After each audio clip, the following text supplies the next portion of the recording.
காமாட்சி உமையே, அம்மை காமாட்சி உமையே. நமஸ்காரம். காமாட்சங்கரா சேனல் சார்பாக போன எபிசோடில் காஞ்சிபுரத்தில் பெரிய கோவிலான ஏகாம்பரேஸ்வரர் கோவிலில் நவகிரக சந்நிதி இருக்குது.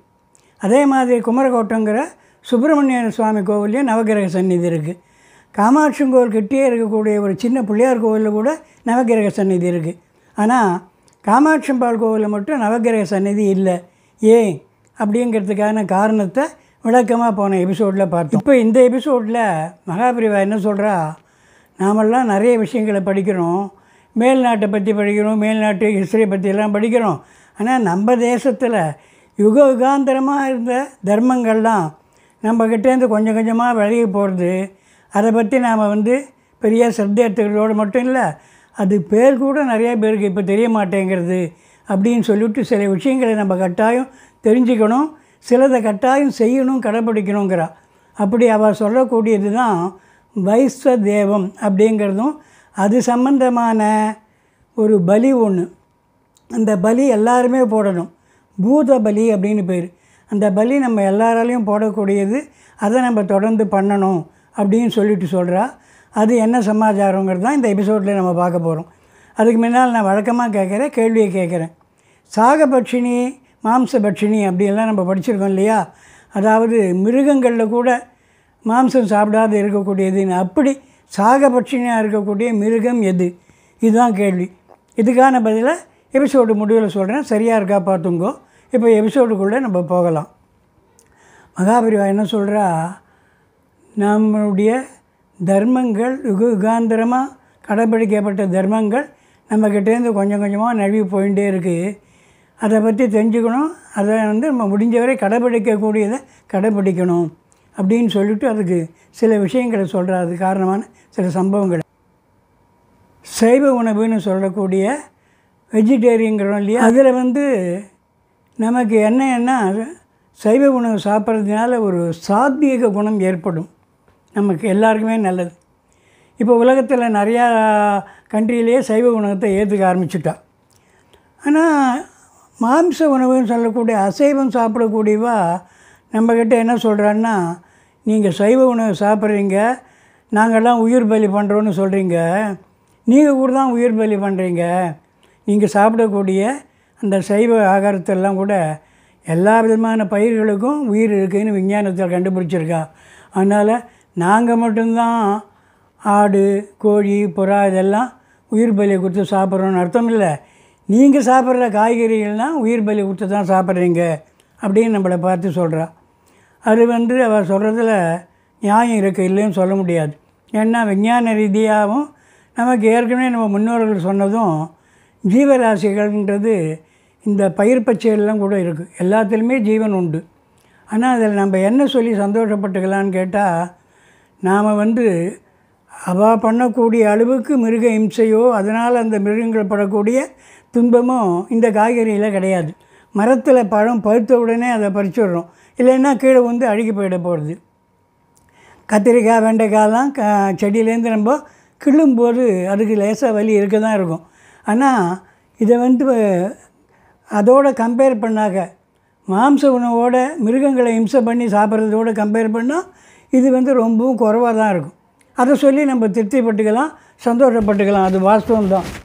அதே நேரத்தில் மகாபிரிவா என்ன சொல்கிறான்னா, நம்ம சைவ உணவு நம்ம சாப்பிட்றோம் தான், மிருக இம்சை பண்ணலை தான். ஆனால் நம்ம ஒவ்வொரு வீட்டிலையும் ஒரு கசாப்பு கடை இருக்குது. ஒரு கசாப்பு கடை இல்லை, 5 கசாப்பு கடை இருக்குது ஒவ்வொரு வீட்லேயுங்கிறா. கண்டினின்னு ஒன்று, பேஷனின்னு ஒன்று, சுல்லின்னு ஒன்று, ஜலகும்பம்னு ஒன்று, உபஸ்கரம்னு ஒன்று, இப்படி 5 கசாப்பு கடை நம்முடைய வீட்டில் இருக்குது அப்படின்னு மகாபிரிவா சொல்கிறா. அதெல்லாம் என்னான்னு கேட்டால், அவள் சொல்லக்கூடிய அந்த கண்டினிங்கிறது அருவாமனை. அருவாமனையில் தான் நம்ம என்ன பண்ணுறோம், காய்கறியெல்லாம் வச்சு கர்றன்னு நசுக்கிறோம். நசுக்கி காய்கறிகளை கட் பண்ணி போகிறதுனால அது ஒரு கசாப்பு கடைங்கிறா. பேஷனிங்கிறது என்னான்னு கேட்டால், அந்த காலத்தில் யந்திரம்னு இருந்தது, உரல் நின்றது, அமீன் நின்றது. இந்த காலத்தில் விளையாட்டு அதெல்லாம் தெரியுமா என்னன்னு தெரியல. நாங்கள்லாம் அதை உபயோகப்படுத்தியிருக்கோம். அமிக்கல்லுன்னு சொல்லுவோம். அது மேலே குழவின்னு பேர். அது மேலே இருக்கிற கல்லுக்கு நம்ம தொகையிலோ சட்னியோ பண்ணோன்னா அதில் தான் போட்டு அதில் வந்து மிளகாலாம் வறுத்து போட்டு பருப்பெல்லாம் வறுத்து போட்டு அப்படியே தட்டி அப்புறம் வச்சு கரன்னு நல்லா வழுமுன்னு அரைப்போம். அரைச்சாக்க அது வந்து சட்னி இந்த மாதிரி இதெல்லாம் ஆகிடும். தொகையல் இதெல்லாம் ஆகும். அதே மாதிரி எந்திரங்கிறது 2 பார்ட். கீழே ஒரு கல், மேலே ஒரு கல் இருக்கும். அதில் ஒரு கட்டை அடித்து வச்சுருப்போம். நடுவில் தொலை இருக்கும். அதில் அரிசியை போட்டு அதை அப்படியே சுற்றுவோம். சுற்றினா அது வந்து படபடன்னு கீழே ஒரு பொரிஞ்சு விடுற மாதிரி விடும். ரவை வேணும்னா ரவை அரைச்சிக்கலாம். மாவு வேணும்னா இன்னும் ஸ்ட்ராங்காக அரைச்சா அது மாவாகிடும். இதெல்லாம் வந்து என்ன சொல்கிறான்னா, இது ஒரு கசாப்பு கடைன்னு சொல்கிறா. அது பேஷனி கண்டினின்னு இதுக்கெல்லாம் பேர். சுள்ளின்னு ஒன்று கசாப்பு கடைங்கிற வீட்டில் இருக்கிறது. இந்த சுள்ளிங்கிறது என்னன்னு கேட்டால் அடுப்பு. அப்படி பண்ணும்போது நம்ம பற்ற வைக்கும்போது என்ன ஆகும்னா பல பூச்சிகள் அதில் வந்து செத்து போயிடும், உயிர் போயிடும். அந்த இதுலேயே அடுப்புலேயே அது அடுப்பெல்லாம் அணைஞ்சி போனவே திருப்பி பற்ற வைக்கணும் இல்லையா? அப்போ எதான எறும்பு பூச்சியெல்லாம் ஊந்துட்டுருக்கும், அதெல்லாம் செத்து போயிடும். அதனால் அது ஒரு கசாப்பு கடைங்கிறா. அடுத்தது ஜலகும்பம்னு பேர். ஜலகும்பம்னா ஒன்றும் இல்லை, குடம் தான். நம்ம போய் கிணத்துல தண்ணி எடுத்துன்னு வந்து குடத்தில் ஜலத்தோடு அந்த குடத்தை ஒரு இடத்துல டங்குன்னு வைப்பா. அந்த இடத்துல தானே பூச்சி புழு இருக்கும், அது மேலே கவனிக்காமல் வச்சுடுவோம். அது நசுங்கி செத்து போயிடும். அது இல்லாமல் வெய்ய காலத்தில் இந்த எறும்பெல்லாம் அந்த குடத்தை சுற்றி வந்துட்டுருக்கும். அந்த சூட்டுக்கோசரம் அந்த ஜலம் இருக்கிறதுனால அதெல்லாம் கூட நிறையா இதனால் செத்து போயிடும். இதெல்லாம் நம்ம அறியாமல் பண்ணக்கூடிய தப்புகள் தான். உபஸ்கரங்கிறது என்னான்னு கேட்டால் தொடப்பம். நம்ம வீட்டெல்லாம் சுத்தமாக வச்சுட்டுருக்கோன்னு ரொம்ப சந்தோஷப்பட்டுக்கிறோம். ஆனால் அதனால் எத்தனை ஜீவஹிம்சை பண்ணுறோன்ட்டு நமக்கு தெரியாதுங்கிறா. இந்த தொடப்பத்தை எடுத்து வீட்டெல்லாம் சுத்தமாக பெருக்கணும்னு பெருக்கும்போது எத்தனையோ புழு பூச்சிகள் அதனால் அடிபடும். நாம் வேணும்னே பண்ணுறதில்ல, நம்ம அறியாமல் பண்ணிவிடும், அடிபடும். இதெல்லாம் வந்து புழு பூச்சிகளுக்கு நம்ம அறியாமல் பண்ணக்கூடிய துவேஷங்கள், கஷ்டங்கள். இந்த கஷ்டங்கள்லாம் போகணும் இல்லையா? நம்மளுடைய துவேஷங்களும் போகணும், இந்த புழு பூச்சிகளும் நற்கதி அடையணும். அதுக்காக தான் அவள் என்ன சொல்கிறா, அதுக்காக தான் இந்த பூதபலிங்கிறது ஒன்று இருக்குது. அதாவது நம்ம வேதத்தில் தர்மசாஸ்திரத்தில் என்ன சொல்கிறதுன்னா, பஞ்சமகா யஜ்யங்கள் அப்படின்னு எல்லோரும் 5 விதையான யஜ்யங்களை 5 விதமான யஜ்யங்கள் பண்ணணும்னு சொல்கிறது. தேவ யஜ்யம், பிரம்ம யஜ்யம், பித்ரு யஜ்யம், மனுஷ யஜ்யம், பூத யஜ்யம் அப்படின்னு 5 விதமான யஜ்யங்கள் நம்மளாம் பண்ணணும்னு சொல்கிறது தர்மசாஸ்திரத்தில். அதை நம்ம தாத்தா காலம் வரை விடாமல் பண்ணிட்டு வந்தோம் அப்படிங்கிற மகாபிரிவா. அது எந்த விதமான கேப் இல்லாமல் கண்டினியூவாக இருந்தது. நம்ம தான் அதை வந்து விட்டுட்டோம் கொஞ்சம் கொஞ்சமாங்கிற.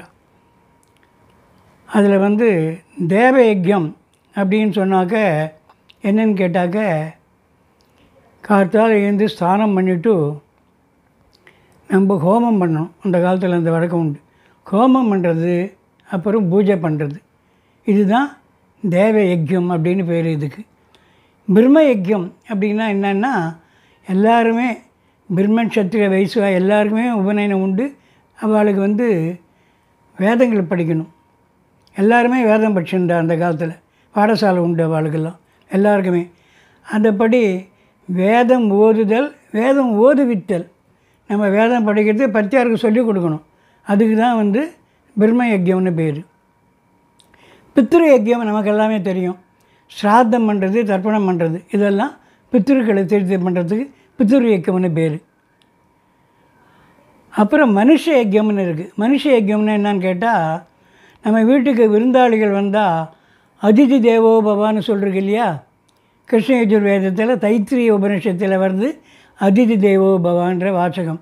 அந்த மாதிரி வீட்டுக்கு எந்த விருந்தாளி வந்தாலும் அவளை வந்து உபச்சாரம் பண்ணணும், அவளுக்கு ஆகாரம் கொடுக்கணும். இதுக்கு தான் வந்து மனுஷ யஜ்யம்னு பேர். பூத யஜ்யங்கிறது இந்த வைஷ்ணவ தேவத்தில் வரும். அது பூத யஜ்யம் என்னான்னு கேட்டாக்க, நாம் பண்ணுறோம் இல்லையா, நம்ம அறியாமல் தப்புகள் அதெல்லாம் போய் அந்த ஜீவராசிகள்லாம் நற்கதி அடைஞ்சு நம்மளையும் அம்பாள் மன்னிக்கிறதுக்கு, நம்ம நற்கதி அடையிறதுக்கு இந்த பூத யஜ்யம் பண்ணுறோம். அது ஒன்றும் இல்லை, காக்கா பண்ணுறவர்களுக்கு சாதம் வைக்கிறது. காக்காவுக்கு விடாமல் சாதம் வச்சுட்டு தான் அந்த காலத்தில் சாப்பிட்டு இருந்தா. அது நிறைய இப்போ விட்டு போச்சு. நிறையா பேர் நாங்கள் வந்து ஃப்ளாட்டில் இருக்கோம் எப்படி வைக்கிறதுங்கிறா. அப்படிலாம் இல்லை, ஃப்ளாட்டில் இருந்தால் கூட அவள் வந்து பால்கனின்னு சொல்கிறோமே, அந்த மாதிரி ஃப்ளாட்டில் பால்கனியோடு வீட்டு வாங்குறா, அங்கே வச்சு பழகணும். ஆக இந்த பூத யஜ்யம் அப்படிங்கிறது நாம் அறியாமல் பண்ணக்கூடிய இந்த தப்பு பாவம்னே சொல்லலாம். இந்த தோஷங்கள்லாம் நம்மக்கிட்டேருந்து நிவர்த்தி ஆகி அந்த ஜீவராசிகள்லாம் நற்கதி அடையிறதுக்கும் மற்ற ஜீவராசிகளில் ஆகாரம் சாப்பிட்றதுக்கும் ஆனது தான் பூத யஜ்யம்ன்றது. காக்காவுக்கு அன்னம் வைக்கிறது. இதெல்லாம் தவறாமல் நம்ம பண்ணி அதெல்லாம் நல்ல கடை அடையிறதுக்கும் நாம் நல்ல கடை அடையணும்னு பிரார்த்தனை பண்ணிப்போம். இப்போ நான் ஆரம்பத்தில் கேட்ட கேள்விக்கான பதிலை சொல்கிறேன். சாகபட்சினின்னு மிருகத்தில் சொல்கிறேன்னா, மிருகத்தில் டக்குன்னு சொல்லக்கூடியது யானை. அது இதை மாமிசம் எதையும் சாப்பிடாது. இப்போ இந்த வாரம் காஞ்சிபுரம் காமாட்சி கோவில் நடக்கக்கூடிய முக்கிய நிகழ்ச்சியை பார்ப்போம். ஆகஸ்ட் 15ஆம் தேதி வெள்ளிக்கிழமை கிருஷ்ண ஜெயந்தி தங்கரதம். 16ஆம் தேதி மாசப்பிரவேசம் சனிக்கிழமை அன்றைக்கும் தங்கரதம். அடுத்த வாரம் வேறு சில முக்கிய நிகழ்ச்சிகளோடு சந்திப்போம். மகாபெரிவா பாதாரவந்தங்களே சரணம். ஹரஹர சங்கர ஜெய ஜெய சங்கர ஜெய ஜெய காமாட்சி.